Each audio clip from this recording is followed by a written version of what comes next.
link was.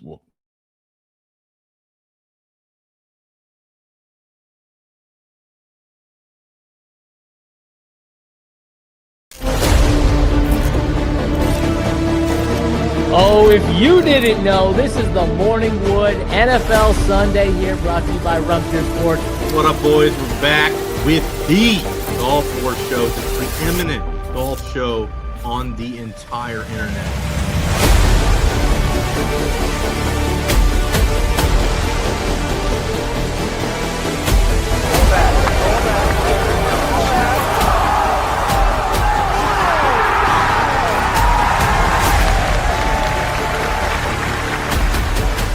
Huge weekend of baseball coming up. We haven't really had a final week like this in a while where there's so many teams that are still alive. High fly ball into right field. She is gone! Unbelievable! A home run for Gibson. Freeman hits the ball to right field. She is gone! Gibby beat Freddie! They might have the best pass rush in football. They were adamant about not having a slow start. How many times have they disappointed us? So I'm having a lot less of this game. The game is over. The New York Jets are the world champions. Mahomes swings it. It's there! Hartman! Jackpot! Kansas City! The Chiefs are back-to-back Super Bowl champions!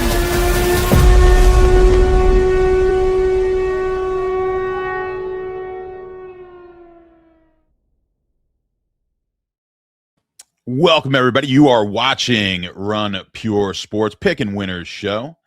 And usually we're picking NFL winners, but no NFL games this weekend. So we're going to be doing the show all year round, just talking a bunch of sports betting topics, and we'll get into some sports bets. We're going to have some pick six action here for you guys. We've been pretty hot with the pick sixes. I hit the golf one yesterday. 5 out of 6 fucking Koepka.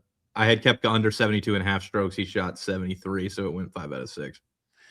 Yeah, you love the live guys, although he's not a live guy anymore. But Koepka, dude, he played well. I mean, South Course is tough. It was playing a little far.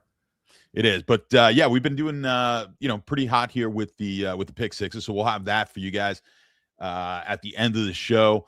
There's actually a lot to talk about. I know you were at UFC last week in Vegas, so we'll see how that went for you. I want to recap the championship games a little bit, and a lot of controversy coming out of those games surrounding analytics.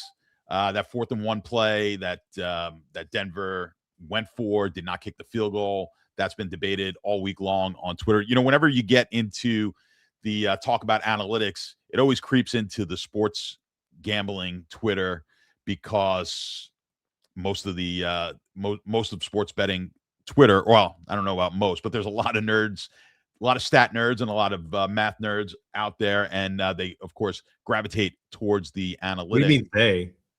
I know I am one of them, but I'm in that world, and we'll get into that. But especially at my age now, my elderly age, a lot of the people I grew up with, I'm on that borderline of where people either can't stand analytics or they get down with it. So we're going to talk about that a little bit, and then I want to talk about, at this time of the year, you got a lot of futures bets that are still alive. Typically, Super Bowl futures. Anyone who's got a Seattle or New England Patriot futures bet out there. The talk, I know you get this constantly, is, do I hedge? Do I hedge? Do I hedge? We're going to get into every time.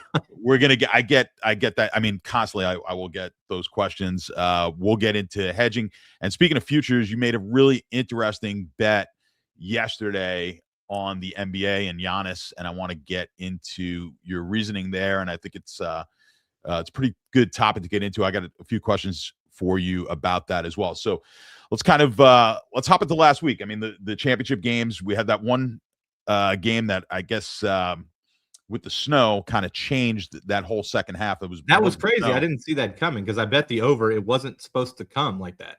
It was not. I was with you on the over. Really, like it. In fairness, I don't think we lost the over because of the snow, because that was not looking very good for us. It looked great initially. I'm like, Look look at this. that bomb. I was like, oh, all right. And you had right, and you like the Denver side of that well. So that that first drive looked real good, getting 4.5 there. And the over was a 43, I think was the total on that. And the market did not, the market did not expect that weather to come either. No, it was random. Yeah, so the market was pretty much moving towards the over as well. So, but that's Colorado. I mean, Denver in particular. That's Denver weather. I mean, they'll have that, and then it'll be 75 degrees the next day, and it is the most unpredictable weather in the entire country. That's actually a fact. So, but that game, early on in that game, they get the 4th and 1 situation there to go up 10-0. Don't take it. He kicks. I want to talk about analytics in general. Just, your take on that situation. To me, it was a very close call. You could kind of go either way with it. I'm hearing things where the analytics were actually saying to kick in that situation. I just want to talk about analytics in general, but just your take on that actual play, and then we'll get into the analytics a little deeper. Well, first off, both teams missed like 100 field goals, so it's not a fucking lock that he's going to make it. That's the number one thing with people who say take the points. It's like the field goal is not a fucking lock, especially not in Denver. And like, no, you go for it every time there. I have a problem with the play call. I don't have a problem with them going for it. Yeah, well, that's always the thing, right? The play call. I have no right up the gut. Like, I have no problem with them going for it. The play call, you could always question that. But when we talk about the analytics, the thing that drives me crazy is analytics have been around since the beginning of the game. Like, anyone who analytics book was written in 1971. Right, but that's like more. I don't even say it's certainly not advanced analytics as we know it today. But what I'm saying, even the most non-analytical person in their argument, whether to go for it or not go for it, has to come up with some sort of a mathematical reasoning. Whether it's right or wrong, it's still analytics. Because you're coming, whatever your reasoning, if your logic was, hey, the weather was going to get bad, which no one knew it was going to get bad, points were going to be a premium, whatever, you're already building a model. Is this where we argue that meteorology is a pseudoscience? Because I love that argument. Well, I know you are a big anti-meteorology guy. I get it. You're like, I don't understand. I hate the weathermen. In 2026, you've said this every year. I'm going to say now in 2026, you're like, I don't understand how we don't 100% know exactly what the weather is going to be. Why can't we control the weather? Well, we can. But that's a whole nother topic. Listen, when I was in China, I was in China about 20 years ago, a couple of times. And they were pretty openly talking about, not the Chinese government, but people there were like, oh yeah. They control the weather. Like if there's going to be a big parade or something like that, like they'll get rid of the rain cloud, like they'll make it rain the day before, and like they're whether it's true or not, I don't know, but yeah, I guess there are ways where they can make it rain. I do think we have that. I know how to I've seen you make it rain. I've seen you make it rain too. yeah. I knew I had to get that in before you did, but I always kind of laugh at when people talk about the analytics. I'm like, okay, so Don Shula in 1972 was using some sort of math, even if he didn't have a computer in front of him, to calculate, hey, should I be punting here? Should I be kicking a field goal? Or should I be going for it? I think the term analytics now has gotten so, it's so controversial, as if I think it's, again, we go back to the nerdy. There's this notion of there's some guys who have never played sports in their life, and they're the ones dictating now whether a team should go for it, or whether, which baseball player we should be. Who gives a fuck if they've played or not? Well, that I totally agree. So okay, how about this? Mark Schlereth. Let me ask you a question. Who's the leader of the U.S. military? Yeah, well, of course, the president of the United States, who has Donald Trump ever fought in a battle? Yeah, most presidents haven't. Like, right? You know what I mean? Like, come on. Right. No. Well, the difference there is you're not actually the president's making the decisions on whether or not you're going to war and all that, but the generals are the ones who are mapping out the if you are in a war. Well, that's the offensive and defensive coordinator and the position coach. Correct. Yeah, I want if the guy's coaching the fucking running backs, sure. Like, I want a guy that's probably played quarterback or running 100%. Back or offensive line, something. But if you're the head coach, I don't give a fuck. Well, you notice that in the major sports, the most who's got the most impact as far as the head coach or manager. Which sport does that position have the greatest impact? It's got to be in football. A football head coach has Depends, got to because be a worth lot in more. football, a lot of the head coaches are not. They're not like calling plays. Like if you're calling plays, sure, but like I don't think Nick Sirianni is having a huge effect on what the fuck's let's going on call with it the Eagles. let's just call it the coaching staff on the whole, right? Because Right. football's got a lot of moving parts, right? Your coaching staff and Football, coaches have to have the biggest impact in football over any other sport. Yeah. I mean, and baseball is probably the least. Baseball, you could literally coach the team with a laptop and no person. 100%. They would talk about the Mets years ago. Davey Johnson, when they won the last World Series they won, was a computer guy, and it was always a big deal. But yes, you could 100% just have a computer in the dugout to call pitching. The point of the coach in baseball is these dudes have to play 162 out of 180 days. You need somebody who can motivate them to get off their ass and go play. Correct. But my point was, the interesting thing is, so the greater impact you have as far as a coaching staff, the less or the not the less likely, but the higher propensity to have a non-player be in a coaching position, right? So you're going to see more guys in the NFL who never played in the NFL than you ever will see. Yes. But in baseball, you want a player as the manager. Exactly. And I think part of that is, it's like you're saying, because it's a respect thing. They need to respect the coach. And hey, I know what I'm going through. I'm grinding out 162 games, yada, yada, yada. But the coach that actually has the biggest impact, they're looking just for the best football mind out there. I think, or I was going to say San Diego. The Chargers now have like an optimal setup, which is Harbaugh was a player, and he says stupid shit like, I don't eat chicken because it's a nervous bird, and he drinks milk and eats steak with his milk and works out with the players at 4:00 in the morning. And then Mike McDaniel's the one actually calling the plays. Like that's an optimal setup. Yeah, no, I totally get it. Yes, but what you're seeing in the NFL, and this is the reason you're getting so many of these young coaches, right? Because you're getting really smart young guys who understand not just the, I hate just using the word analytic, but they understand a lot of what's going on from just the technology that has improved.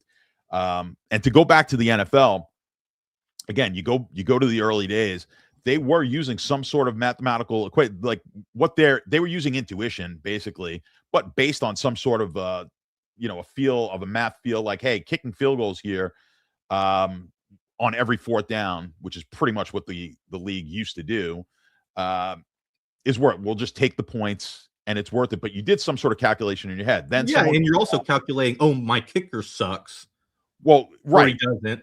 Right. And especially then when the kickers were worse. I mean, kickers weren't kicking as long a because field goal. It's like, I would like to think that Dallas has a specific equation for Aubrey versus what other teams use for like a generic kicker. I don't trust that they do. Well, this leads right. No, well, exactly. So that leads into my next thing. I had this talk, like, because you saw Mark Schlereth again. We're talking about like, he's like, well, I won 3 Super Bowls, and I'm like, well, that doesn't mean you know shit about actually game management. I can sit at home, never having played in the NFL, and understand game. Now, if I wanted my kid to learn how to block, I'm going to send him to Mark Schlereth. He's going to know 1,000 times more than I do about how to block a defensive. I mean, he played interior line, but still, how to block an interior lineman and the calls and all that.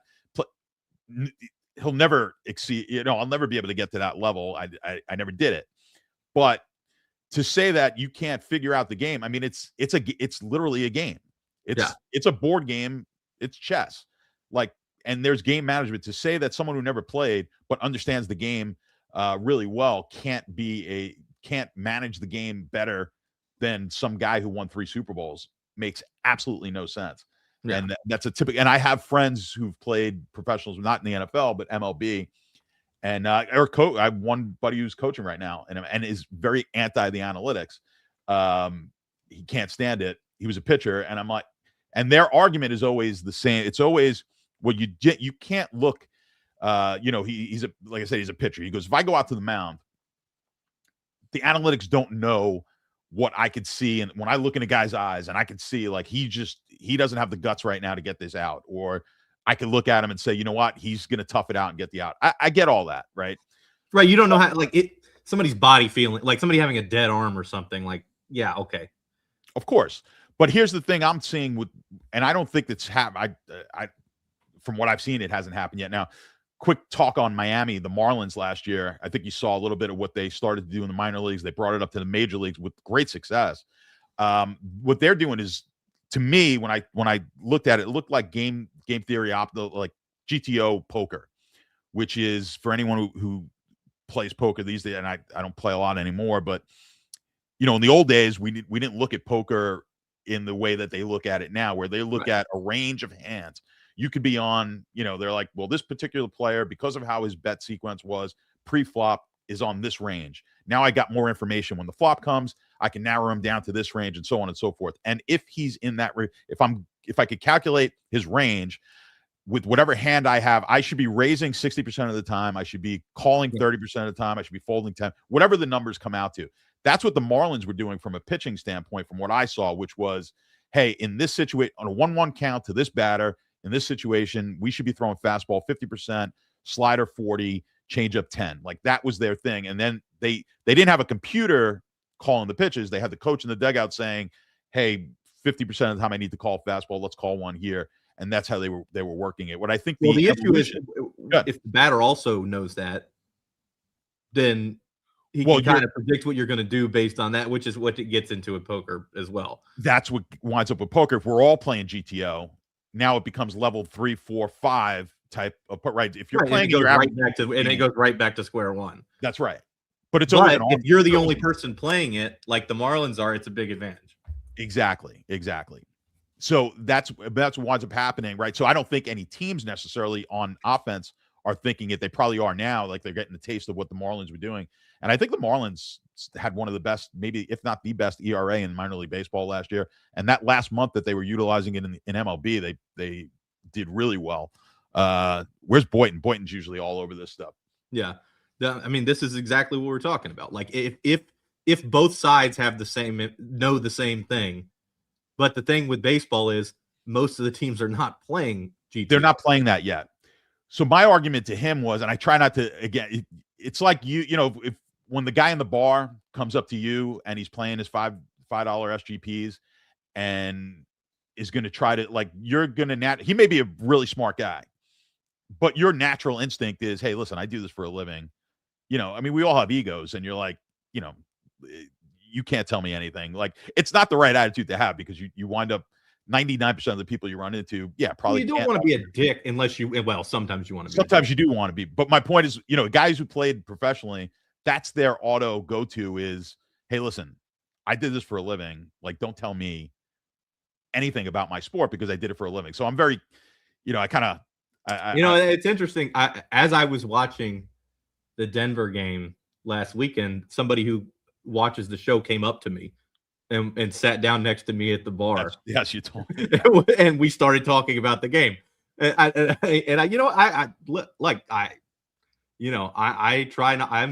feel like I'm never a dick to people, but no, I wasn't going to agree with everything he said, but right. But your natural instinct is, listen, the first time I met you, I'm getting you because I get a million emails and you had emailed me. That's our first interaction.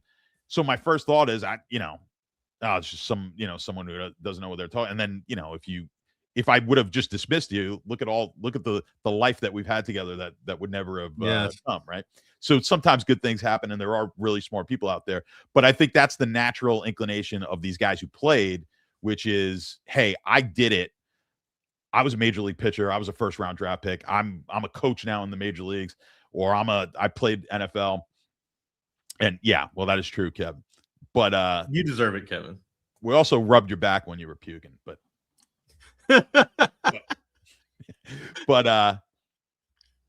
I think that's their natural inclination. They don't want. So I walk a very fine line. I don't like to piss them off when I talk about the analytics. But what I think the future is, Lucroy's another guy. My brother coached Jonathan Lucroy way back when, So, and he's a pretty bright.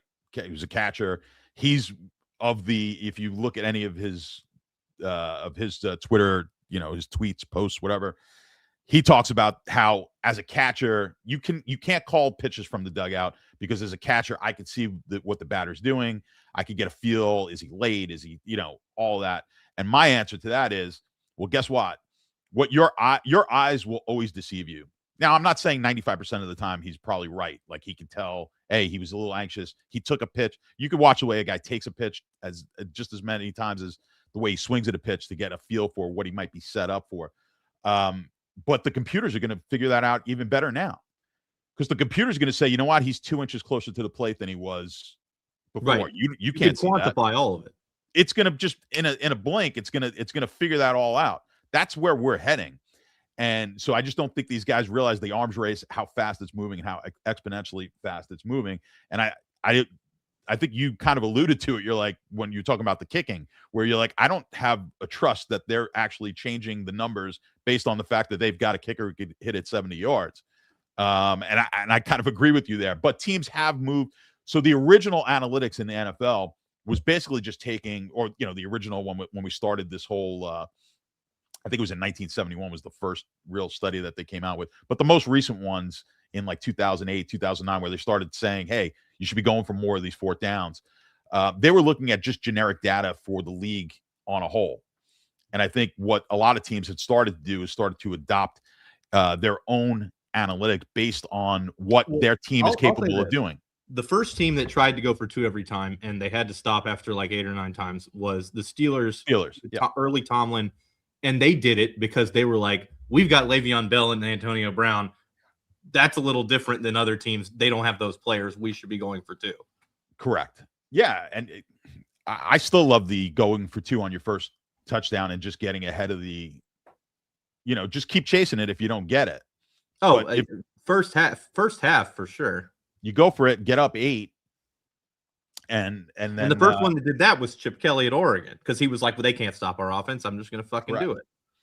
But I think it's, I think more teams, you're going to see them, obviously gear the analytics towards their specific team, which is what drives me crazy when on the broadcast, they go, the analytics say, go for it 64% of the time. And I'm like, well, everyone just thinks analytics are some magic black box that's it. Like, no, you have a model. I have a model. Like your model says. That's the thing. When you're talking about the Broncos going for it on 4th and 1, you have to factor in that it's Stidham at quarterback and not Bo Nix. 100%. And I'm assuming, I guess maybe it's a bad assumption that they're calculating that into that's in their calculus. That's in the model. I 100% think that Peyton was just goes off vibes, honestly. And I could totally see that as well. 100%. Just vibe. I mean, he's the guy who onside kicked, to come out that. Onside kicked in the Super Bowl. So I don't disagree with that at all.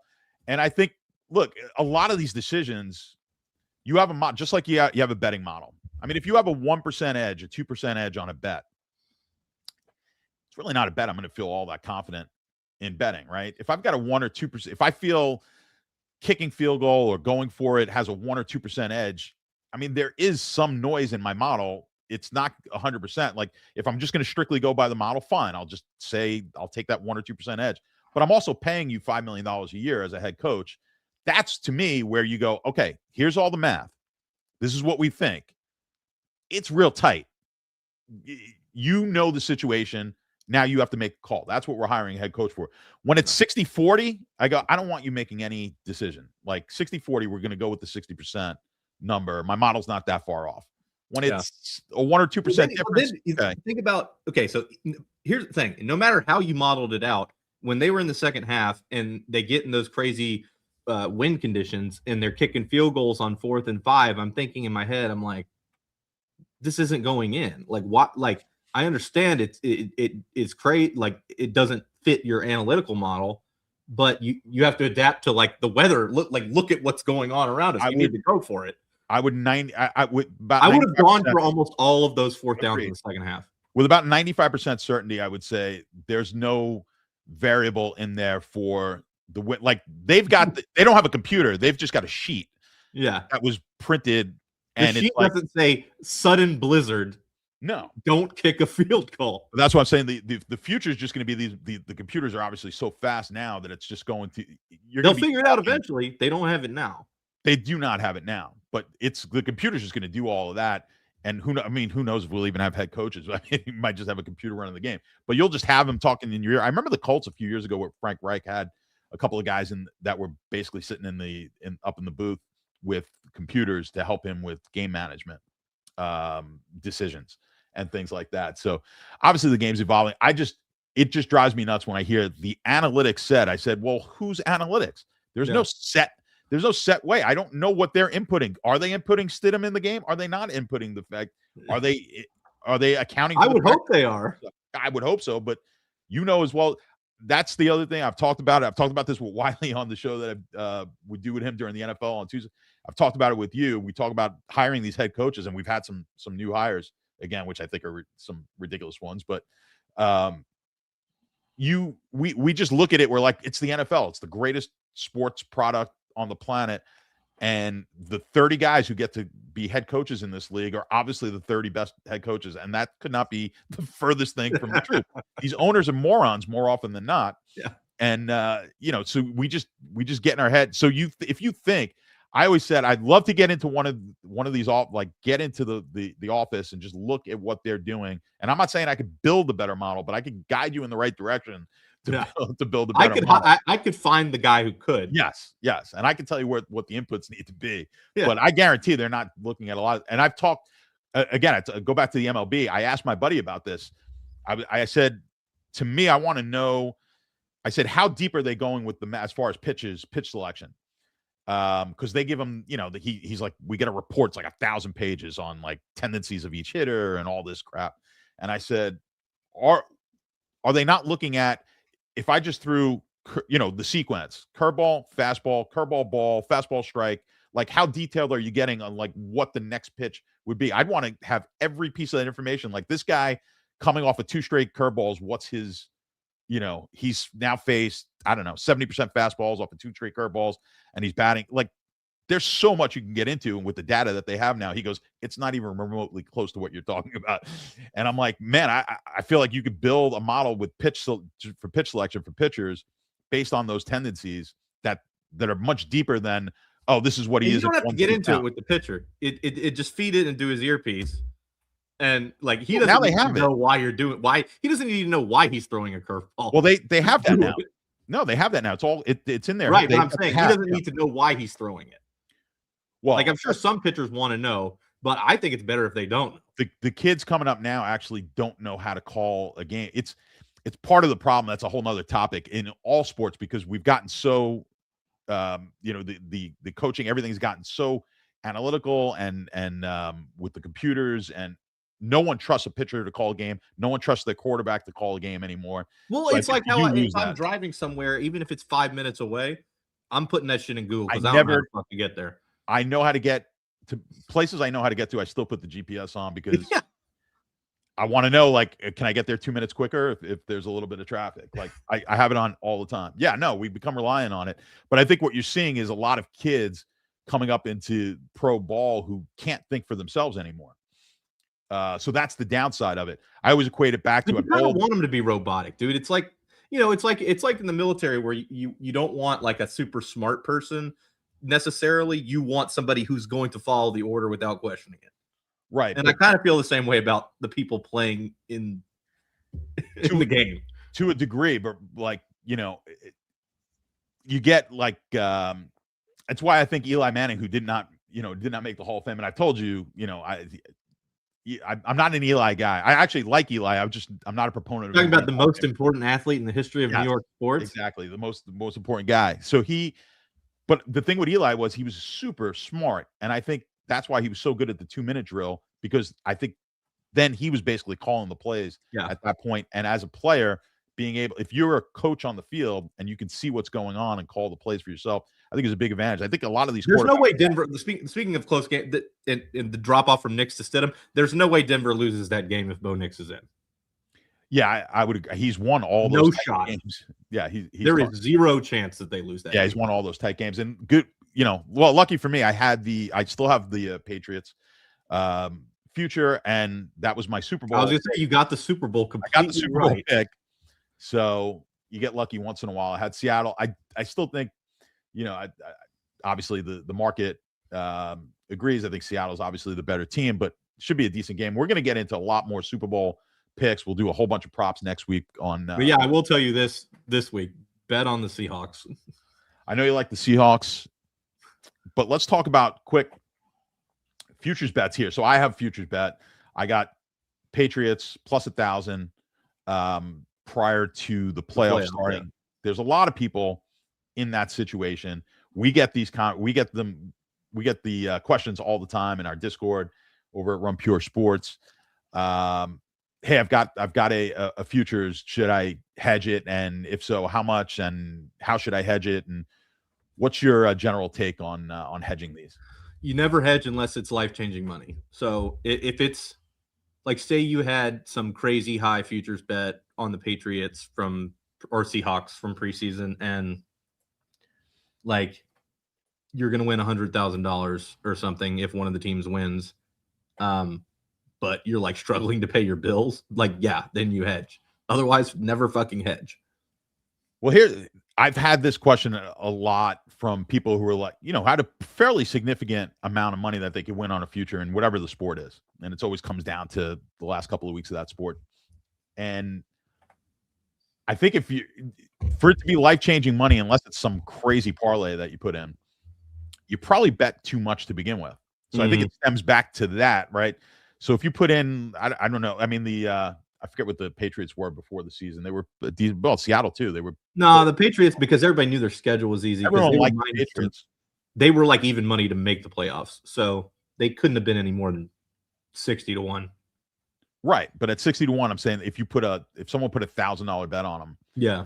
And if 60,000 means that much to you, you shouldn't be betting $1,000 on 1,000 should have never been bet. That's my point, right? So you've got to, you look at Kelly, for those familiar with the Kelly criterion for betting.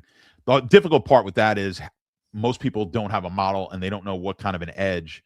When you bet with Kelly, and if you're unfamiliar, just kind of look up Kelly criterion. The key to that is you have a certain amount of an edge on a bet, and based on that edge and your bankroll and what the odds are, there's an optimal size that you should an optimal bet size. And typically what most pro bettors will not use a full Kelly because the risk of ruin is too high. Risk of ruin is too high. They'll go down to a half, even a quarter. I typically play half. Right.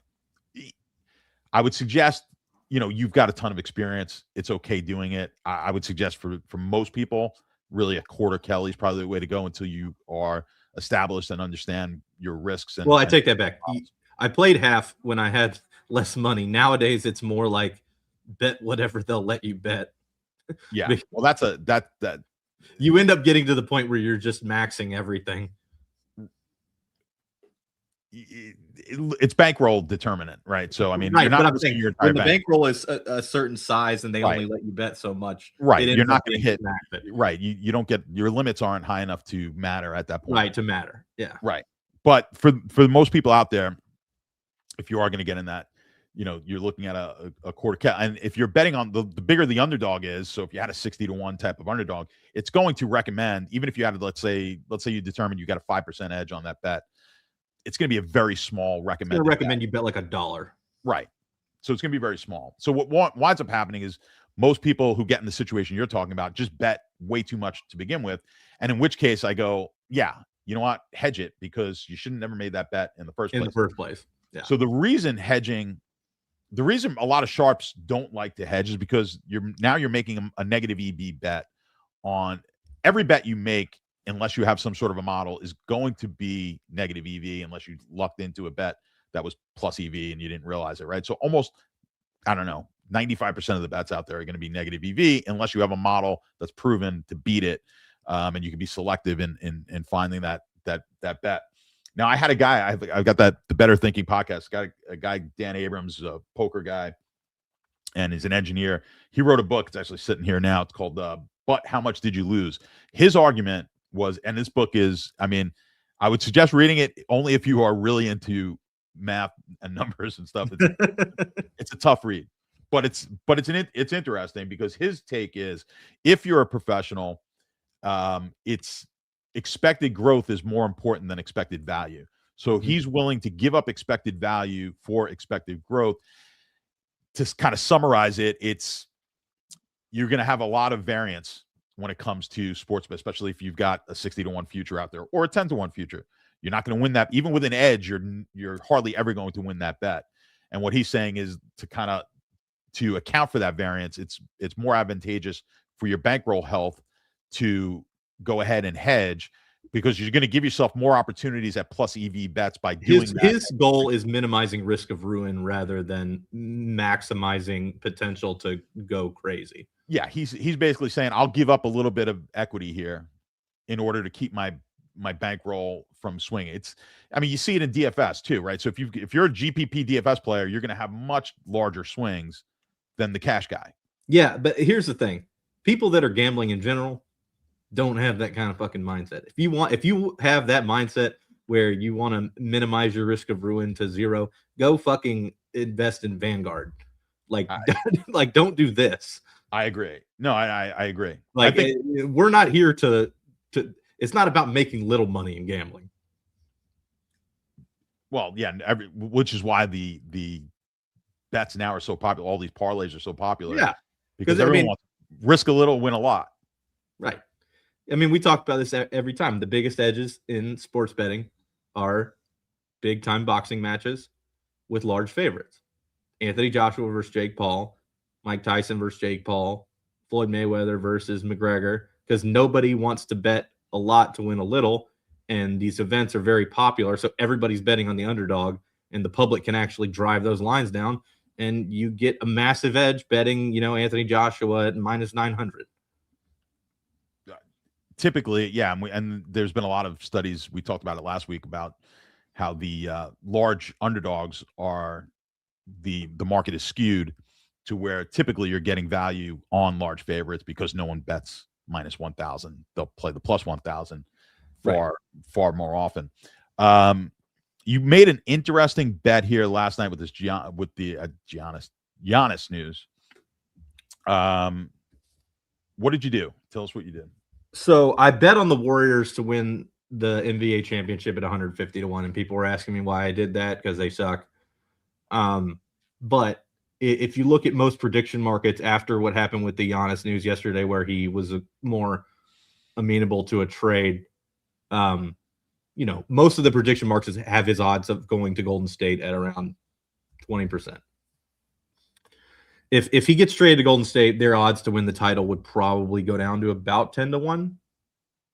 So if he's 20% to go there, and and they'd be 10-1 if he goes there, then the odds that they would win the title should be 50-1, not 150-1. So I think that there is a significant, and I did this a few years ago, and it went the other way when they were talking about Kyrie Irving might go to the Lakers. I bet on the Lakers at 50-1. Interestingly enough, the Lakers ended up making the conference finals as like the 7th seed or whatever the fuck that year without Kyrie Irving, when I had made the bet banking on Kyrie Irving. So obviously there is some small chance that Golden State could win without Giannis, but not really relevant to the bet. But I think it's a significant advantage if you can leverage prediction markets toward team futures, especially around the trade deadline. 100%. I agree. I think now in that situation, I know you're going to say, listen, I'm not headed. Let's say they do get Giannis, and you estimated 10-1, it goes to 12-1. Let's just say something like that. And now they do advance. They advance a round or two. Odds keep coming down on them. At any point, are you now looking to hedge, or are you just saying, you know what, I made the bet. It's 150-1. I got what I wanted, which is Giannis playing in Golden State, but that was only part of the bet. Because I think some people would look at it like, hey, I'm making a bet here and maybe play it for more size, as in, listen, if he makes if they do make that trade there, I'm really just betting on the trade. And I think I'm going to get more value in the future market than I will in, let's say, the prediction market to the team. And so if I was playing like you're saying, betting that he's going to go to Golden State at 5-1 rather than, but I don't think the 5-1 is that great of value. But knowing that it's going to shrink from 150 to 10, like there's a much larger margin for error. That's what I'm saying, right? So if you don't think the value, you think the value in the prediction market is not really that great, but you think the value in the futures market is better. Correct. Because I think a larger, yes, you can almost like whatever size we just talked about size of the bet, right? So at 150 to 1, you're not going to put the same size bet in as you would on a 5-1 bet, right? Typically.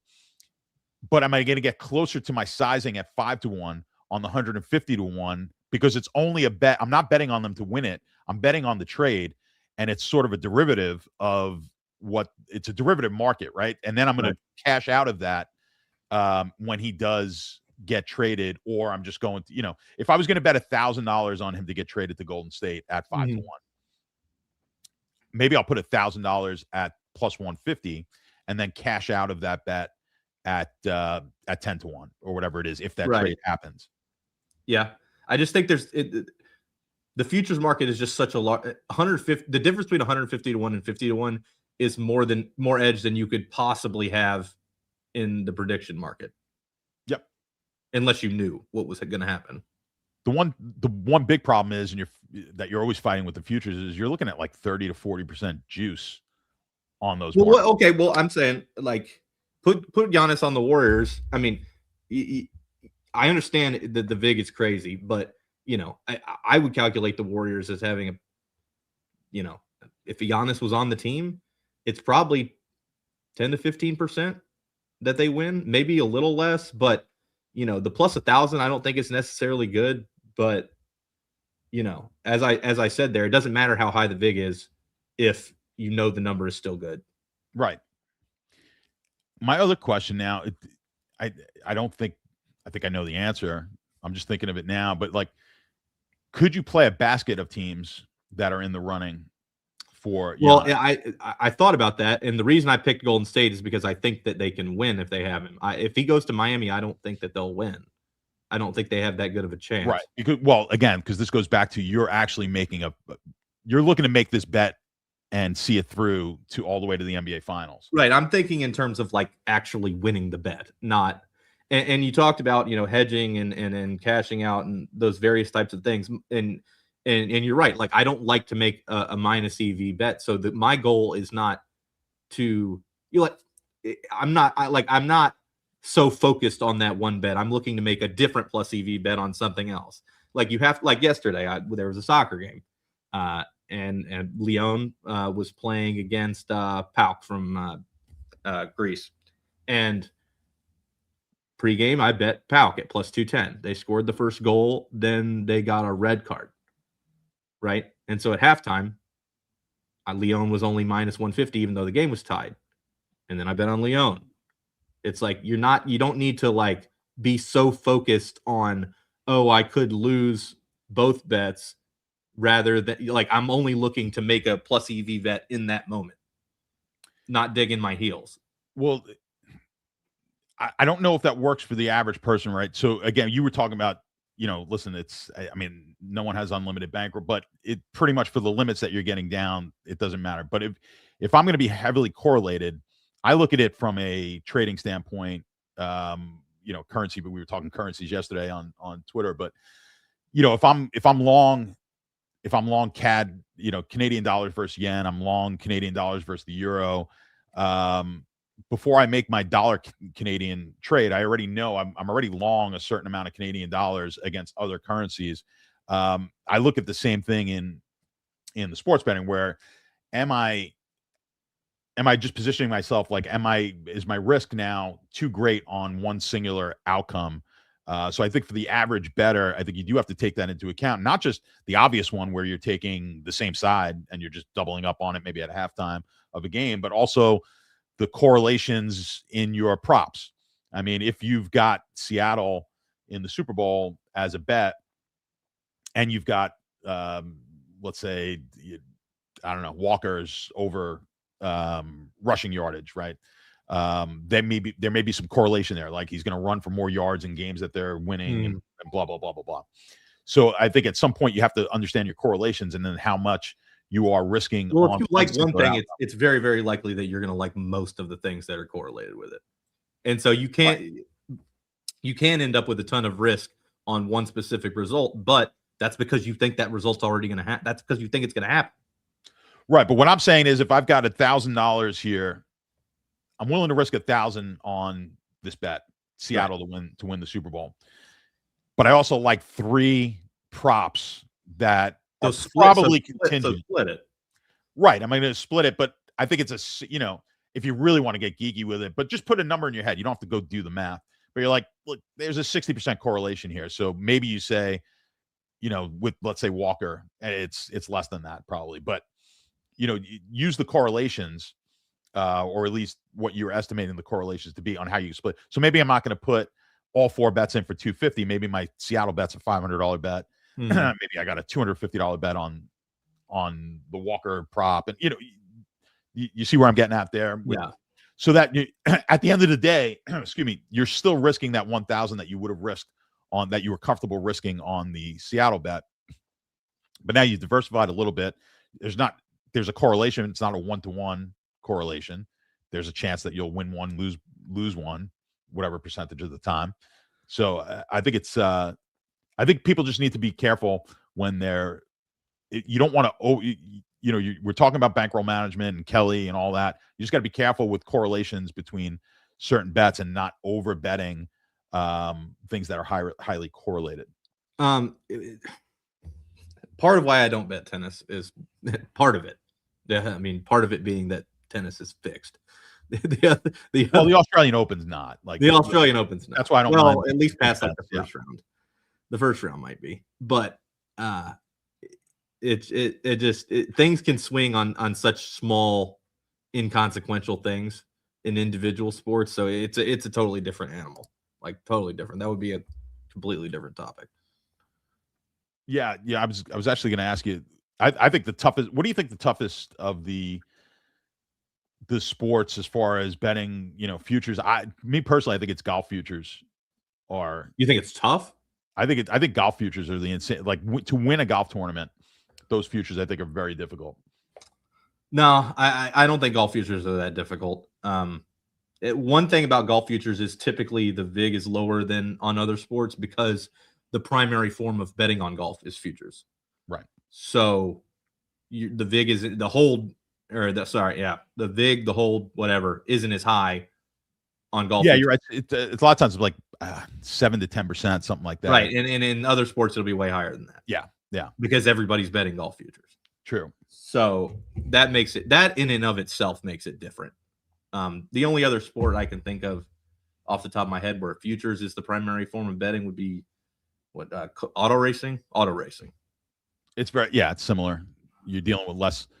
The one thing in most auto, NASCAR, to a lesser degree than Formula One for sure, but there's typically 10, 12 guys who can win, outside of the Daytona. Yeah, F1. The problem is whoever has the pole is gonna be like minus 500. Right, it's a little bit more difficult.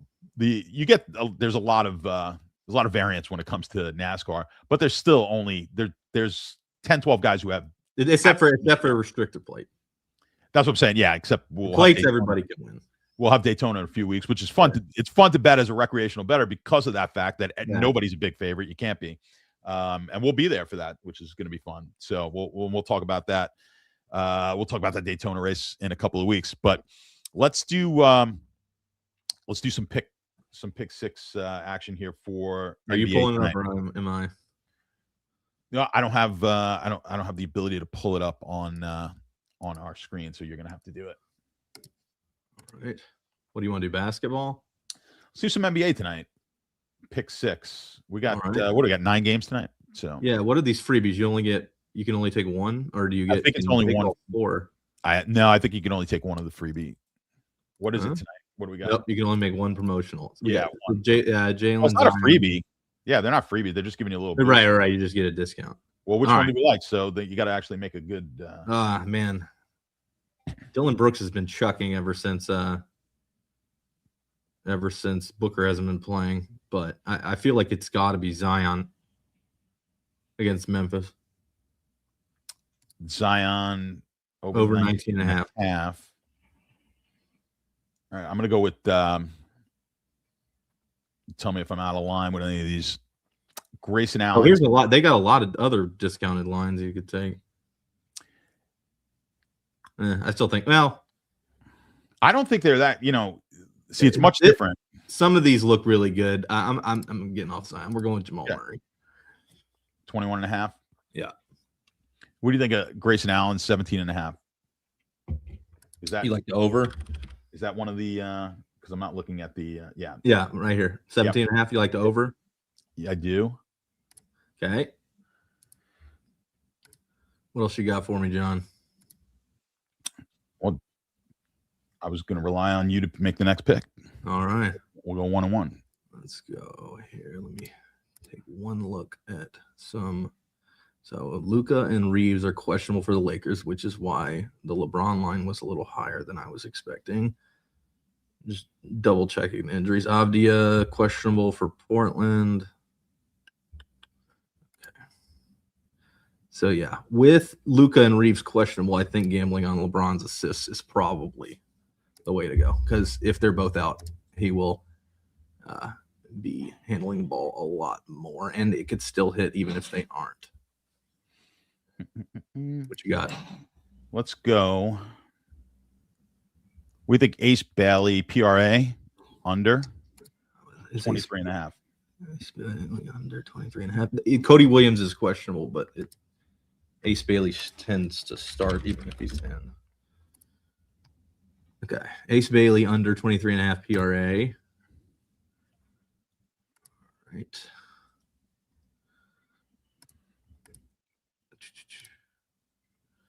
Let's go to the PRA.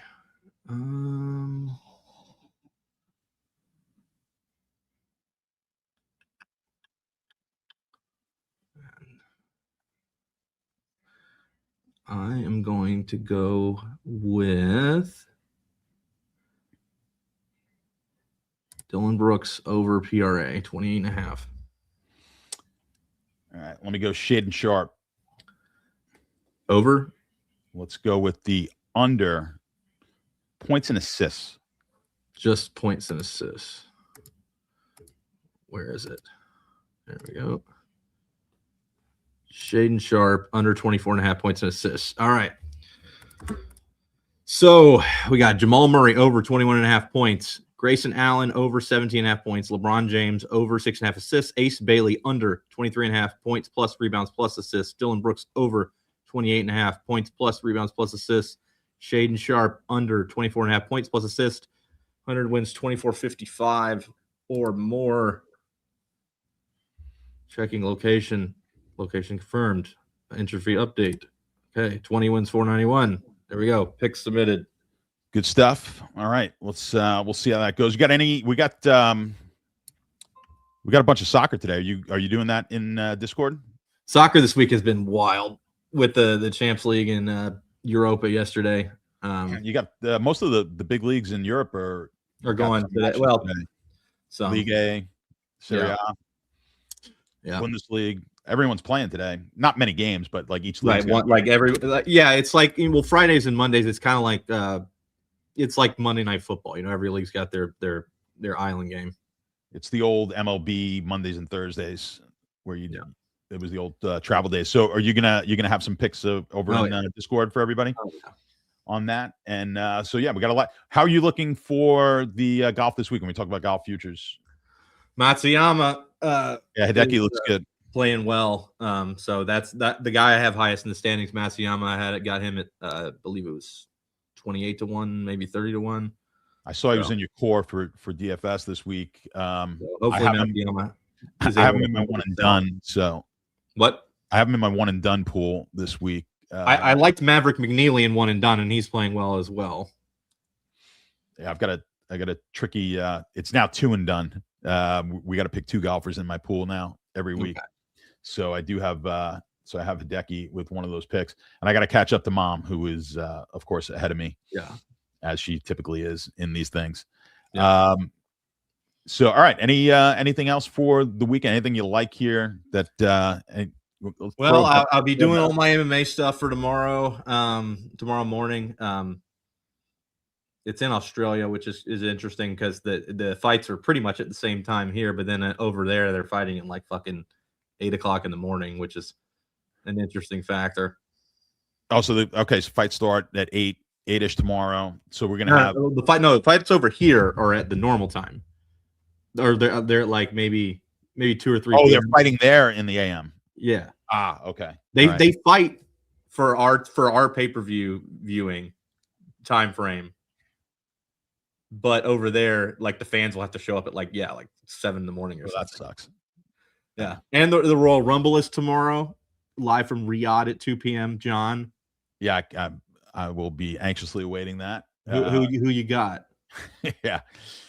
If I could get someone who's actually in it, that would be an accomplishment. I have no idea. Brock Lesnar was on McAfee saying he's flying over to Riyadh right now. Is he going to be in the Royal Rumble? Oh yeah. Oh well, they do. That's right. Don't they usually bring like a lot of legends back for? Yeah. But Riyadh, I assume that the Saudis will be paying for some of the bigger guys, maybe some old people. Saudis are the best. Yeah. All right, brother. We will be back next week. We're going to get more in depth on Super Bowl. We'll get a lot of props out to you guys. We'll talk about what we like. We will bet on whether Bad Bunny wears a dress. Well, you will, and I know which way you're going on that one. Oh yeah.